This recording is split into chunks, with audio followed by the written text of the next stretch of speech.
Okay, chapter 12. This is probably the most significant so far. Seems like one of the thicker books that I've attempted. So I'm sharpening my pencil, and I'll try and keep it as short as possible, so it's not like an hour long. Some of it is going to be very repetitive, so feel free to not finish. Not do all. What's this? 18 questions.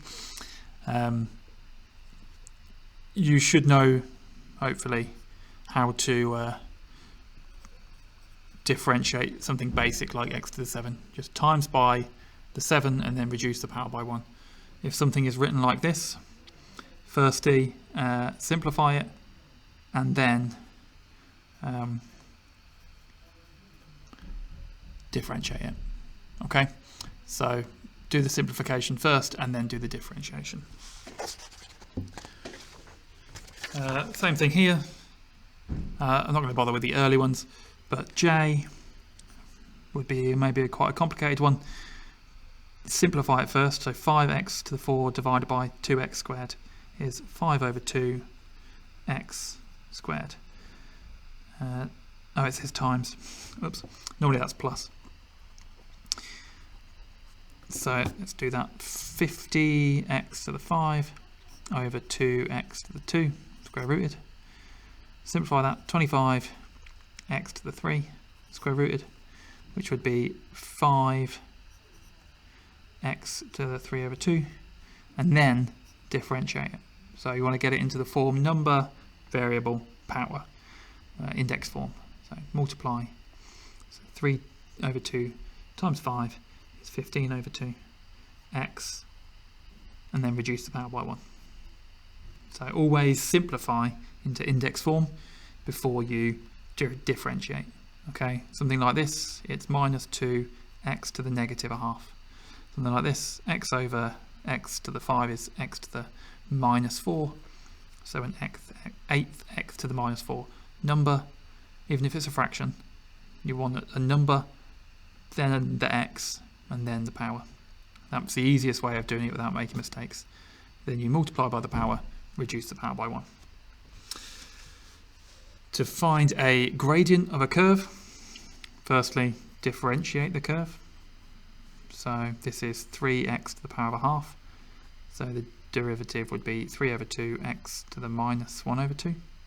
If you want to rewrite that after you've differentiated it, no problem. That's okay. But don't try and differentiate it in this form. You want to make it 3 like a number, then the variable, then the power. Once you've got this, it's simply a substitution. So if you want to find, this is the gradient function. So if you want to find the gradient at x equals 4, put x equal to 4. So 3 over 2 times root 4, which is 2 times 2. 3 over 3, and then 2 on the bottom as well. Quarter, square root of a quarter is a half. 2 times a half is 1, 3 over 1. Okay, you can use your calculator, but substitute the value of x into the gradient function.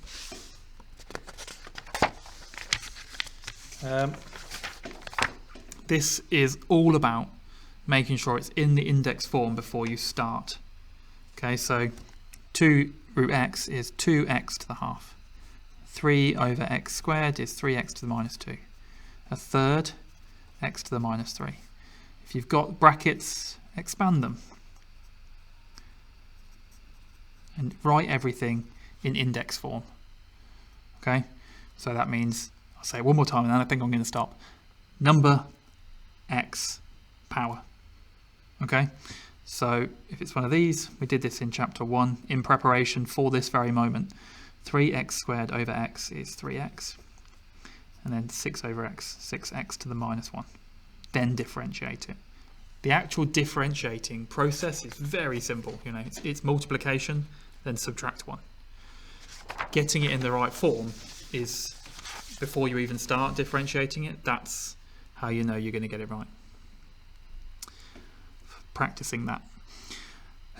Increasing function just means that it's going up, which means that the gradient, So in this case, we've got f of x, so f prime x, that's the gradient, is positive.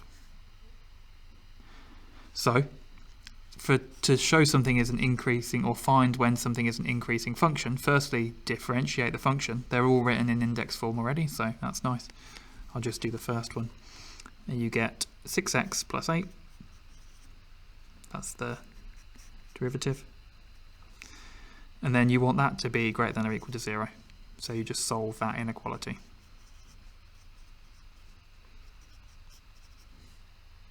And that's it. Don't do anything more. If you've got something maybe a little bit more awkward, so 4x cubed minus 24x squared greater than or equal to 0, because it's increasing, factorise out the x squared. Let's take out 4x squared, so x minus 6. Maybe draw a sketch. So 4x squared, that means it's going to bounce off at the x, and then cross at 6, it's a cubic. So looking at this. Where is that greater than 0? Well, it's just when x is 6 or more. All of this is negative. So this is going to be x is greater than or equal to 6. Okay, a little sketch goes a long way. Decreasing function, exactly the same, but you want it to be less than or equal to 0. Right, moving on to the intermediate stuff then. Proving from first principles derivatives. This one should be quite easy. I'm going to do the slightly more difficult one. There's the derivative of f of x is the limit as h tends towards 0 of f of x plus h minus f of x over h. That is in the formula book, so you don't have to remember it. What you do have to remember is how to apply it. So f of x is 4x squared, so f of x plus h is 4x plus h squared. Right, you just substitute the x plus h for the x. Minus 4x squared over h. This expand it, so it's 4 lots of x squared plus 2x h plus h squared. Expand that. So 4x squared plus 8xh plus 4h squared minus 4x squared all over h. Those cancel. So what we're left with is 8xh plus 4h squared over h. Cancel the h's.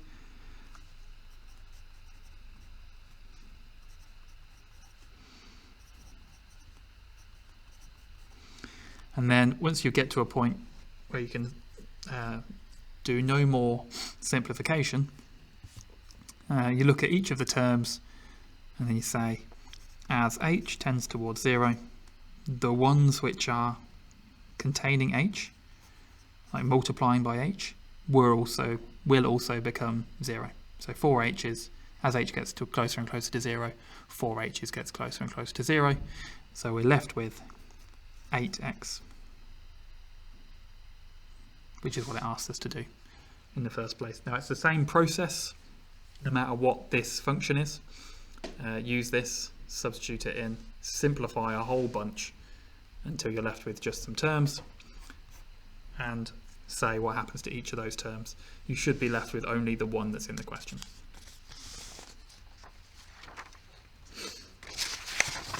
A few more first principles, and then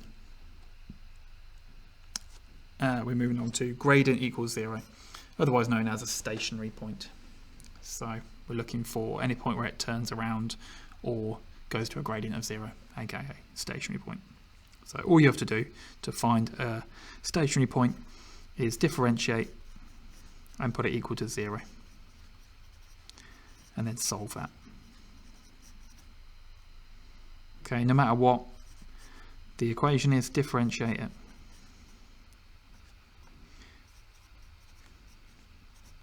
put it equal to 0. If something is like this, it might be preferential to write it in a form with a positive power. So you can see minus, I've put that on the other side, so that's why it's not minus anymore. And then x and minus 2 is 1 over x squared. So now I can say x squared is 1 over 4, so x is plus or minus a half.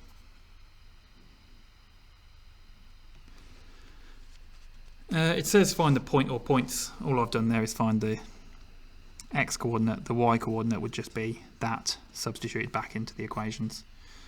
I'm sure you can do that without my help.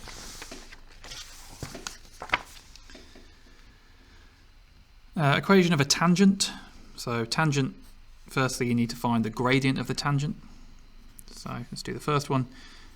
Dy by dx is 2x minus 7, and we're finding it at the point 2.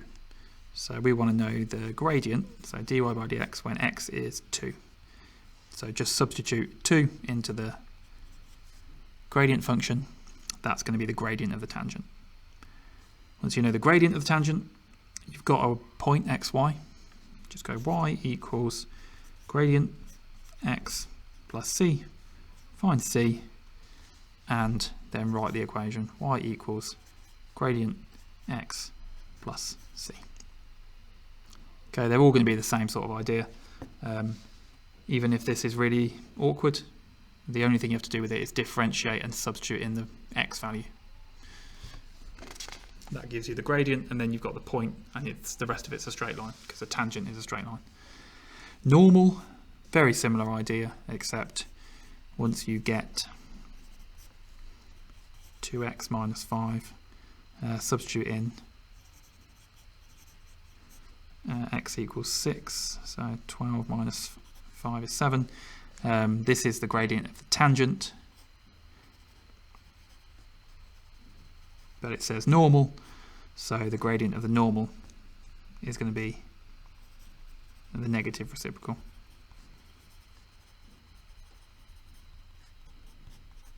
And then just do the normal thing. So y, which is 6, equals m, so that's minus 1 over 7 times 6 plus c. Find c, write the y equals mx plus c equation. Okay, so the differentiation is done by this point. You know, all you've got to do is, actually the differentiation is done in the first step. After that, you substitute in the value of x to get the gradient, and then you've got gradient and a point, and it becomes a chapter 5 question. Find the equations of the normals at these 2 points, so that's the same as what you've just done, and then find the coordinates of the point where they meet. It just gets more work, but it shouldn't be any more difficult. So find the equation of the normal at this point, then find the equation of the normal at this point, and then you get 2 equations. Solve them simultaneously. This is called a second derivative. It's not used very often. People seem to use it in times when they shouldn't. So to find it, you just differentiate once and then differentiate again. So just differentiate this, which is 24. That's it. That's how you get the second derivative. As I say, it's not used very often. The only time you would ever use it is if you wanted to establish whether something was a local maximum, local minimum, or point of inflection. It's no use for a point of inflection, but it will tell you if something's a minimum or a maximum. So find the coordinates of the points where the gradient is 0. To do that, you just differentiate and put it equal to 0. Don't use the second derivative yet. Right, you're finding when the gradient is 0. This is the gradient function. Put it equal to 0, solve for x. So minus 6 over 8 minus 3 over 4. Okay, when you want to establish whether the point's local maximum, actually wait a second, it says find the coordinates, so let's find y as well. Y is 4x squared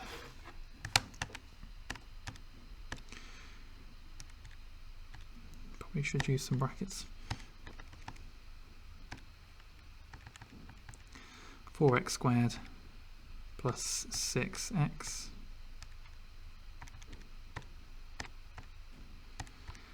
so minus 9 over 4.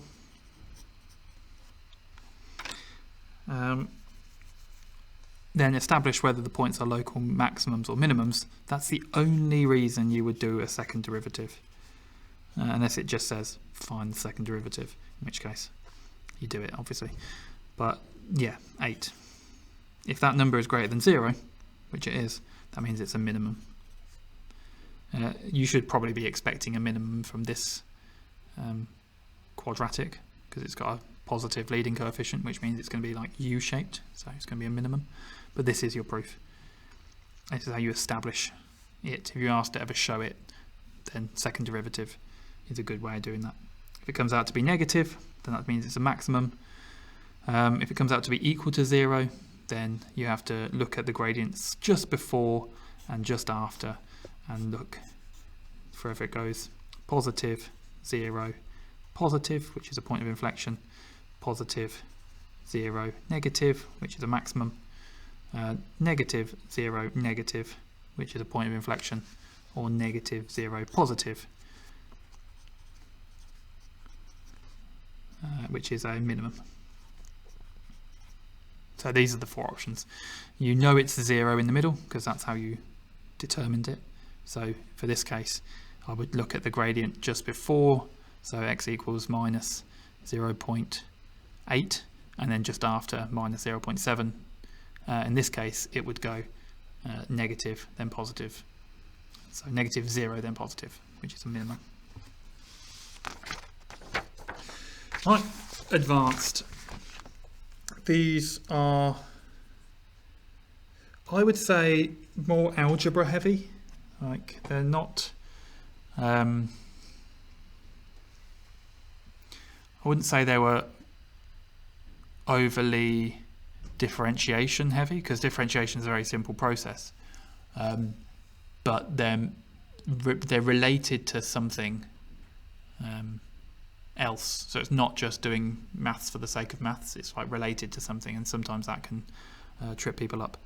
If it ever says the rate of change of something, that means how quickly is it changing. That's a gradient question, that's a differentiation question.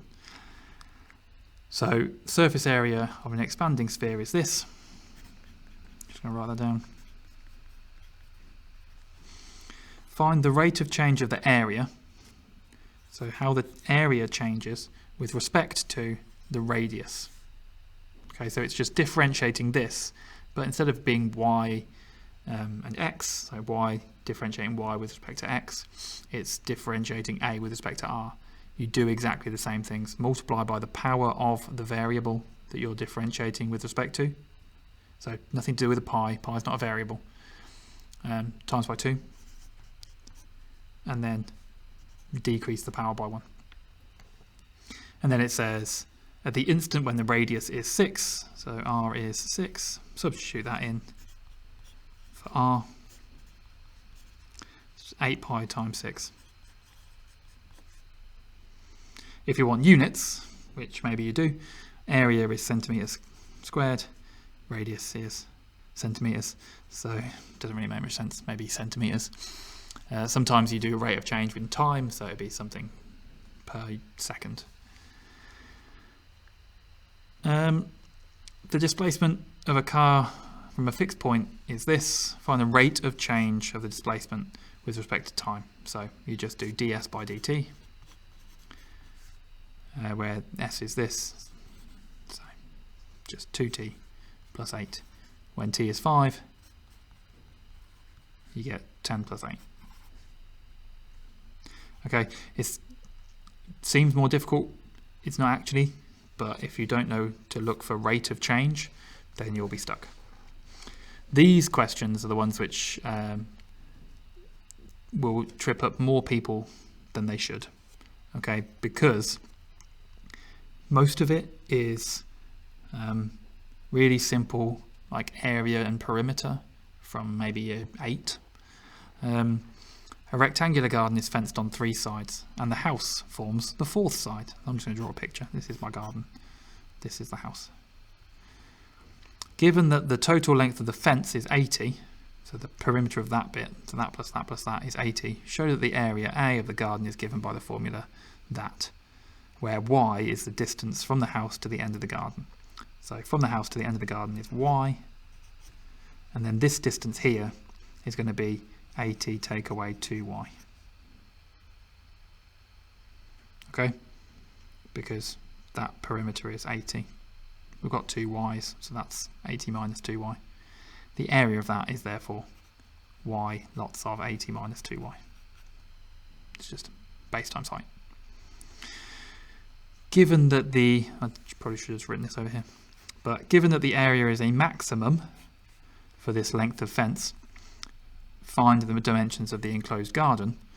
That is simply differentiating this with respect to y.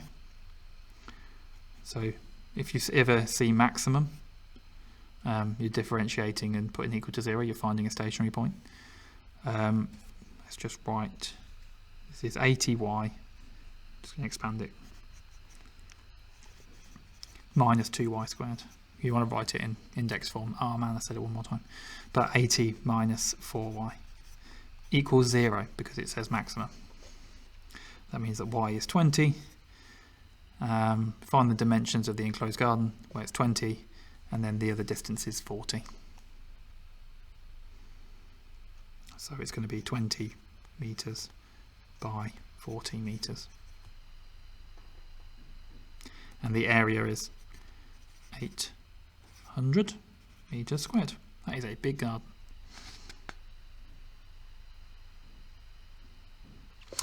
Okay, similar things will happen on these other questions. If you're ever asked questions where it's talking about things like maximums, maxima, then you're looking for kind of area, volume equations that you know from GCSE. And they're normally quite easy ones from GCSE as well. But a closed cylinder has a total surface area equal to 600 pi. So if I draw a little cylinder, how do you work out the surface area of a cylinder? Well, there's the two circles on either side, so they are each 2 pi, wait a second, pi r squared, so it's 2 pi r squared because there's two of them. And then also the 2 pi r times the height. Okay, that's the surface area. The volume is pi r squared h, so area of the face times height. Now notice that this volume here has r in it, but it doesn't have h in it, whereas our volume has r and h.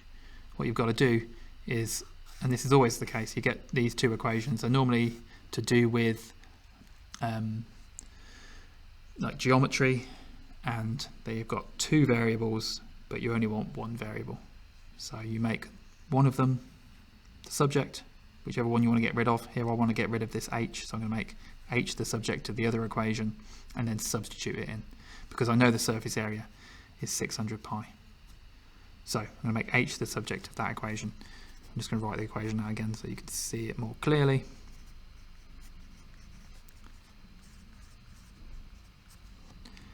Make h the subject. So I'm just going to do it in stages. 2 pi r h equals 600 pi take 2 pi r squared. Everything contains pi, so nothing might as well contain pi. Just divide the whole thing by pi. Then I'll make h the subject, so divide by 2r, 600 over 2r, and 2r squared over 2r, which simplifies to 300 over r minus 2's cancel, one of the r's cancels, just r. Then substitute that into this equation. So I've got v is equal to pi r squared times by that whole thing. At this point, I would normally look at my equation that I'm trying to get to so that I know what I'm aiming for, but in this case, it's simply expand it. So when I expand this, one of those r's is going to cancel, so I'm going to have 300 pi r minus pi r cubed. Now it's algebra heavy, as I said, but each of these equations comes from GCSE geometry, like area, surface area, volume knowledge. No differentiation has been done yet. To find the maximum volume of the cylinder, maximum means we're going to differentiate and put equal to 0. Sorry.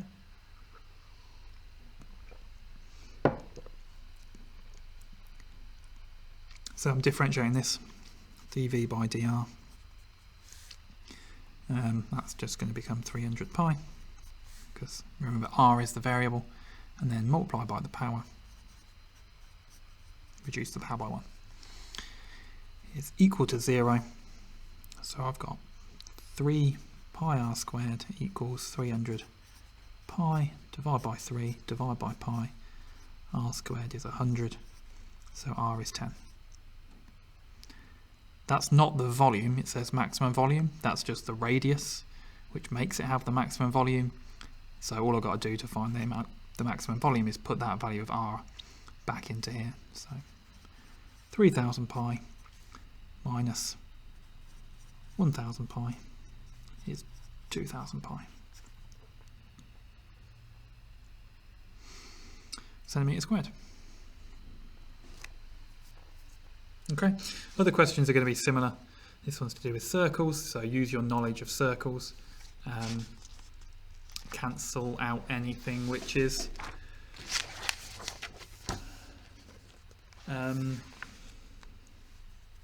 not in the, so you want one variable. Look at the question, it will tell you the variable that you want. If your equation has got another variable, like mine had height for that previous one, you want to make height the subject of one of your equations and substitute it into the other one to get rid of that variable. So let's kind of look through these to see if there's anything which is any different. A lot of them it's just kind of standard differentiation stuff, equations of normals, tangents.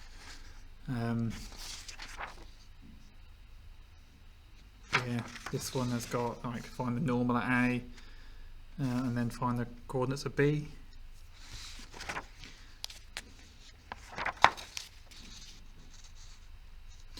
This one is, let's do this one maybe.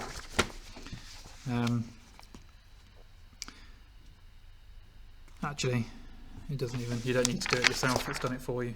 Okay, this is where it gets to be, it's very similar to the one that I've just done, but express h in terms of x. You have to, obviously I should have read the question, but manufacturer produces pain relieving tablets. Each tablet is in the shape of a solid circular cylinder with a base radius of x and a height of h, as shown in the diagram, given that the volume is 60. So let's write a volume equation, shall we? The volume of a cylinder is pi r squared, but r is called x, so pi x squared h. And we know that's 60. It says express h in terms of x, so it looks like it's trying to help you out. H in terms of x, h equals 60 over pi x squared. Show that the surface area can be given by this monstrosity. Let's just start with a surface area equation. So a surface area is what we just did. It's 2 pi r, it's not r, it's x squared, so that's the bottom and the top, plus the 2 pi r, so 2 pi x times h. Then you've already made this the subject, so substitute that in here, and you get 2 pi x squared. I'm going to try and do it in this little space, so I'm putting h in here, the pi's are going to cancel, one of the x's is going to cancel, so I'm going to get 120 over x. So that's what I wanted. But you see how this surface area equation has an h and an x, but this one has only an x. So substitute the h with this volume thing, and they always tell you one of these numbers, like the volume is a number, so that you can make it the subject and cancel it out. And then the rest of it is actual differentiation, but it's not too difficult because you've got 2 pi x squared and then 120 x to the minus 1. You've got a minimum, so differentiate it, times by the 2, so you get 4 pi x minus 120 x to the minus 2 equal to 0, solve for x. You know, the normal things you would do with the minimum. Calculate the minimum value for a. Well, if you've got the minimum value for x, it's just substituting that into this equation and give your answer to the nearest whole number, and then show that it's a minimum by doing the second derivative and showing that it's positive at x equals whatever your x is. So there's a few questions of that kind. You know, it's